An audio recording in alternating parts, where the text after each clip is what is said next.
200 કિલોના ડ્રગ્સ મામલે તપાસનો ધમધમાટ ચાલી રહ્યો છે। આરોપી લાવવામાં આવ્યા પોરબંદર ક્રિસ્ટલાઇન ડ્રગ્સ જેવા પદાર્થ પણ લાવવામાં આવ્યા।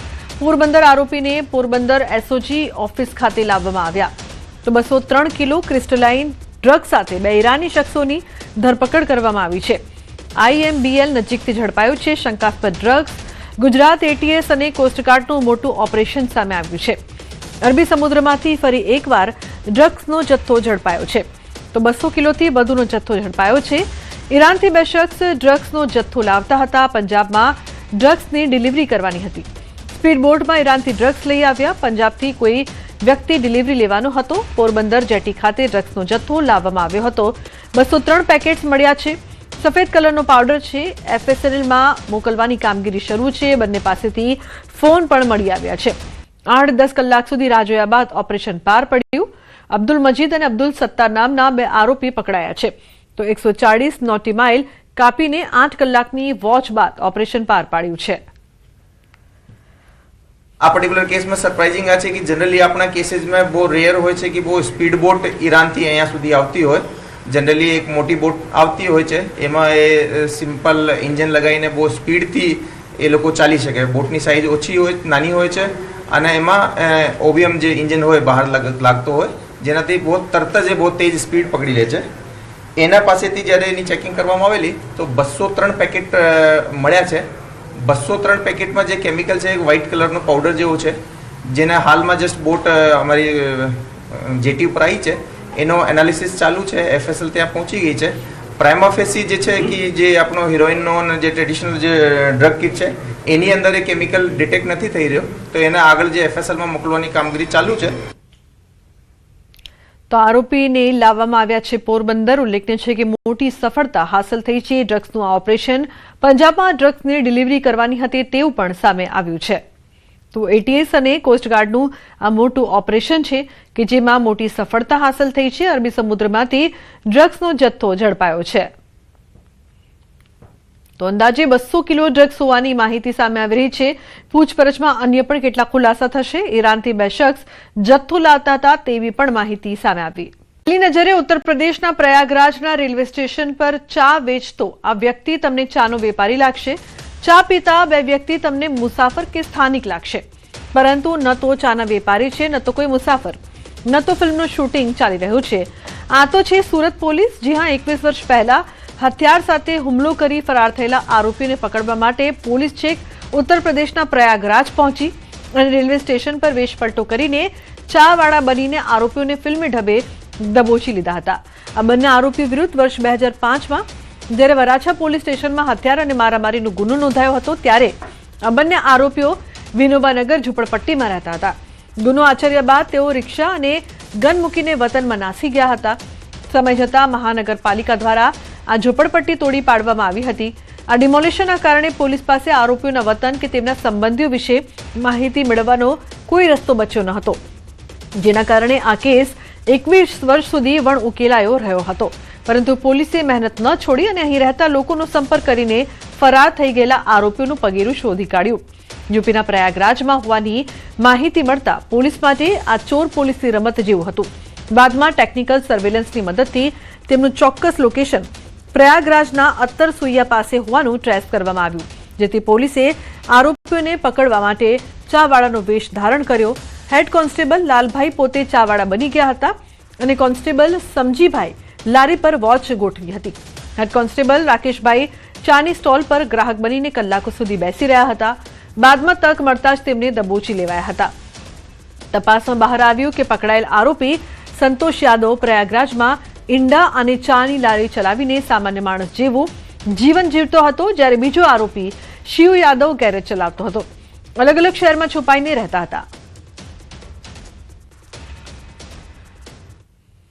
એસઓજીને એક ઇન્ફોર્મેશન મળી હતી કે વરાછાની અંદર જે મારામારી અને હત્યાનો જે ગુનો દાખલ થયો છે 21 વર્ષ પહેલા એના જે બે આરોપીઓ છે સંતોષ યાદવ અને સંતોષ ઉર્ફે શિવ યાદવ, આ બંને પ્રયાગરાજમાં રહે છે।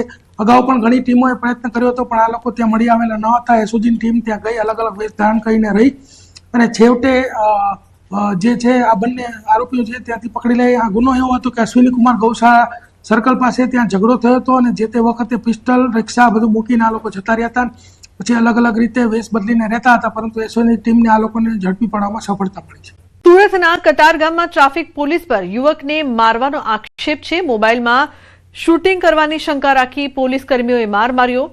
યુવકે ગાડીના કાગળો ન હોવાથી 2500 રૂપિયાનો દંડ ભરવા મોબાઈલ કાઢ્યો હતો. દંડ બાબતે થયેલી બોલાચાલી બાદ પોલીસ હિંસક થઈ.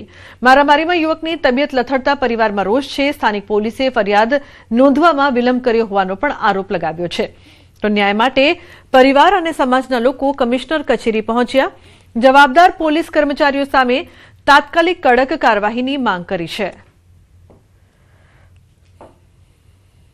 ત્યાં પોલીસ સ્ટેશને અને ત્યાં સર્કલ ઉપર આને ઢોરમાર મારવામાં આવ્યો. ત્યાંથી એને ઢોરમાર મારી અને પોલીસની જે કંઈ ગાડી હતી એની અંદર લઈ ગયા કતારગામ પોલીસ સ્ટેશને.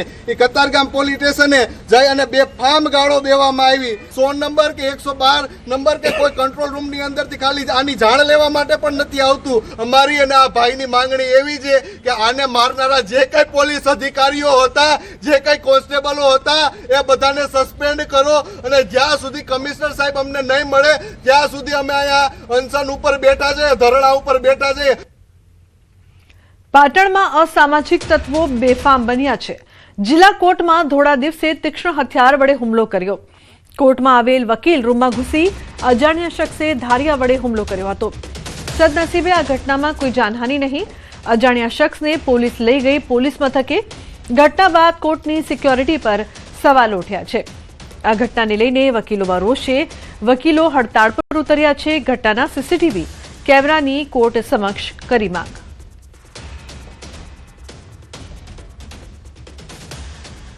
રૂમમાં એક અજાણ્યો ઈસમ આવેલો અને પુષ્કાની પાસેના રહેલા ધારિયા વડે વકીલ રૂમમાં આવીને ટેબલ ઉપર એનો હુમલો કરેલો, પરંતુ કોઈ વકીલને ઈજા થયેલી નહીં. જે અંગેની અમે રજૂઆત પાટણ પીડીઓ સાહેબને કરેલી છે અને જિલ્લા રજિસ્ટ્રાર આના ફરિયાદી બને એવી અમે માગણી કરેલી છે. અને આ જે બનાવ બન્યો છે એના અનુસંધાનમાં આજે પાટણના તમામ વકીલો કામકાજથી અળગા રહે છે. તો બીજી તરફ વડોદરાની MS યુનિવર્સિટી ફરી એકવાર વિવાદોમાં છે. કેન્ટીનમાં વિદ્યાર્થીઓ વચ્ચે મારામારીનો આક્ષેપ. આર્કિટેક્ચર ફેકલ્ટીની કેન્ટીનમાં મારામારીનો આક્ષેપ. મારામારીમાં એક વિદ્યાર્થીને આંખમાં ઈજા પહોંચી છે. ઘટનાને લઈને યુનિવર્સિટીમાં વિદ્યાર્થીની સુરક્ષા પર સવાલ ઉઠ્યા છે. તો એક વિદ્યાર્થીને આંખમાં ઈજાઓ પહોંચી છે.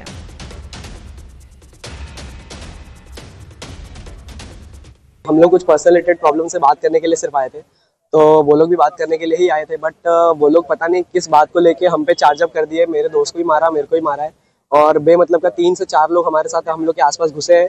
एक करण नाम का लड़का है, एक दीप तिवारी है और एक अमन पाल नाम का. ये 3 लड़के MM हॉल के 91 रूम नंबर में रहते हैं. हम लोग को से बात करने के लिए वो लोग भी आए थे. ऐसा बोल के हम लोग पे हाथ चढ़ा दिया. हम लोग को बहुत मारा है उन लोगों ने. વડોદરામાં ફરી એકવાર કાયદાના લીરે લીરા ઉડ્યા છે. અસામાજિક તત્વોનો પોલીસને પડકાર. ઓફિસમાં બંધક બનાવીને યુવકને માર્યો માર. તો યુવકને ઢોર માર મારતો વિડીયો વાયરલ થયો છે. વિડીયો અલકાપુરીના ઇન્ડિયા બુલ મોલનો હોવાની ચર્ચા છે. કેટલાક યુવકોએ અને એક યુવતીએ સાથે મળીને માર માર્યો હતો. વાયરલ વિડીયોને લઈને પોલીસે તપાસ હાથ ધરી છે. ન્યૂઝ 18 ગુજરાતી વાયરલ વિડીયોની પુષ્ટિ કરતું નથી. તો વડોદરામાં ફરી એકવાર કાયદાના લીરે લીરા ઉડ્યા હોય તેવા દ્રશ્યો અહીંયા સામે આવ્યા છે. ઓફિસમાં બંધક બનાવીને યુવકને ઢોર માર મારવામાં આવ્યો હતો. ભાવનગરના પાલીતાણામાં યુવાનો વચ્ચે ફિલ્મી ઢબે મારામારી થઈ. કૈલાશ ટેકરીધામ પાસે છૂટા હાથે મારામારીનો વિડીયો વાયરલ થયો છે. તો શિવરાત્રીના પવિત્ર દિવસે જ યુવાનો વચ્ચે જબરદસ્ત અથડામણ થઈ હતી. સોશિયલ મીડિયા પર વિડીયો વાયરલ થતા લોકોમાં ભારે ચર્ચા છે. સામસામે હાથાપાઈ કરી રહેલા યુવાનો કેમેરામાં કેદ થયા. મારામારીની ઘટના અંગે હજુ સુધી કોઈ પોલીસ ફરિયાદ નહીં. તો કૈલાશ ટેકરીધામ પાસે છૂટા હાથની મારામારી. સોશિયલ મીડિયા પર હાલ આ વિડીયો છે તે વાયરલ થઈ રહ્યો છે. અસામાજિક તત્વોને કાયદાનો કોઈ ભય ન હોય તેમ પાલીતાણામાં જાહેરમાં મારામારીની આ ઘટના બાદ અનેક સવાલો. કૈલાશ ટેકરીધામ પાસે છૂટા હાથની આ મારામારીમાં અનેક લોકો છે તે મારપીટ કરતા જોવા મળી રહ્યા છે. તો પોલીસનો કાયદાનો કોઈ પણ જાતનો ભય ન હોય તેવું અહીં જોવા મળી રહ્યું છે. આ સમગ્ર વિડીયો વાયરલ થતા અનેક ચર્ચાઓ થઈ રહી છે. મારામારીની ઘટના અંગે હજુ સુધી કોઈ પોલીસ ફરિયાદ નથી કરવામાં આવી. અમદાવાદ અને ગાંધીનગર જિલ્લાની જમીન એને કરવાથી સરકારને અધધ આવક 31 ડિસેમ્બર 2025ની સ્થિતિએ છેલ્લા 2 વર્ષમાં 193 કરોડ કરતાં વધુ આવક થઈ છે. અમદાવાદ જિલ્લામાંથી 165 કરોડ કરતાં વધુ આવક થઈ છે અને ગાંધીનગર જિલ્લામાંથી 27 કરોડથી વધારે આવક થઈ છે. અમદાવાદ જિલ્લામાં 8 કરોડ 11,15,200 ચોરસ મીટર ખેતીલાયક જમીન ઓછી થઈ છે, તો ગાંધીનગર જિલ્લામાં 2 કરોડ 10,43,739 ચોરસ મીટર ખેતીલાયક જમીન ઓછી થઈ છે. બંને જિલ્લા મળીને કુલ 10 કરોડ 21,58,939 ચોરસ મીટર ખેતીલાયક જમીન ઓછી થઈ છે. તો ગૃહમાં કોંગ્રેસના ધારાસભ્ય શૈલેષભાઈ પરમારના સવાલનો મુખ્યમંત્રીનો લેખિતમાં જવાબ.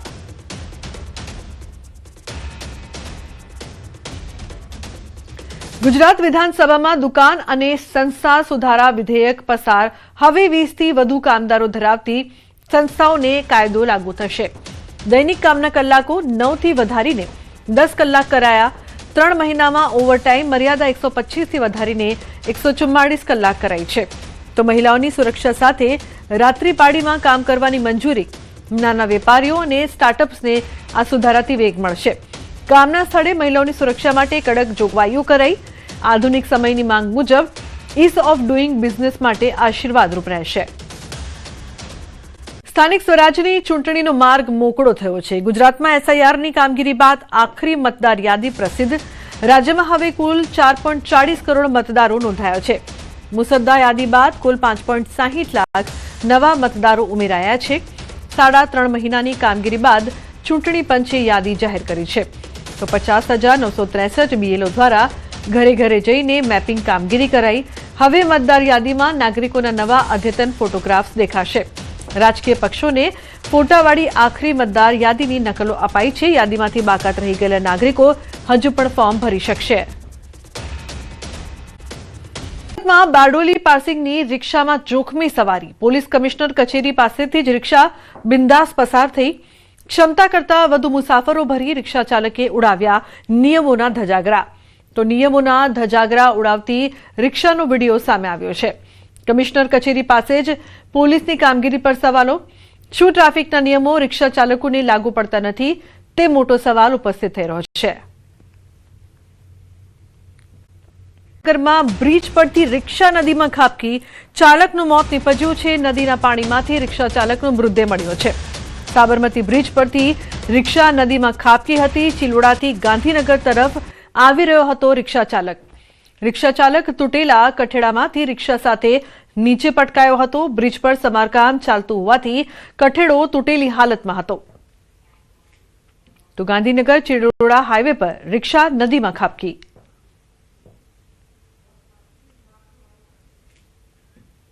ઉલ્લેખનીય છે કે આ સમગ્ર ઘટના બ્રિજ પરથી રિક્ષા નદીમાં ખાબકી હતી, જે બાદ ચાલકનું મોત નીપજ્યું છે. લોકોના ટોળા એકઠા થઈ ગયા હતા. ગાંધીનગર ચિલોડા હાઈવે પર રિક્ષા જે છે તે નદીમાં ખાબકી હતી. તૂટેલા કઠેડામાંથી રિક્ષા સાથે નીચે પટકાયો હતો. તો તરવૈયાઓ છે તેમણે બચાવવાનો પ્રયાસ કર્યો, પરંતુ ચાલકનું મોત નીપજ્યું છે. તો પરિવારમાં શોકનો માહોલ. ગાંધીનગર ચિલોડા હાઈવે પર રિક્ષા નદીમાં ખાબકી.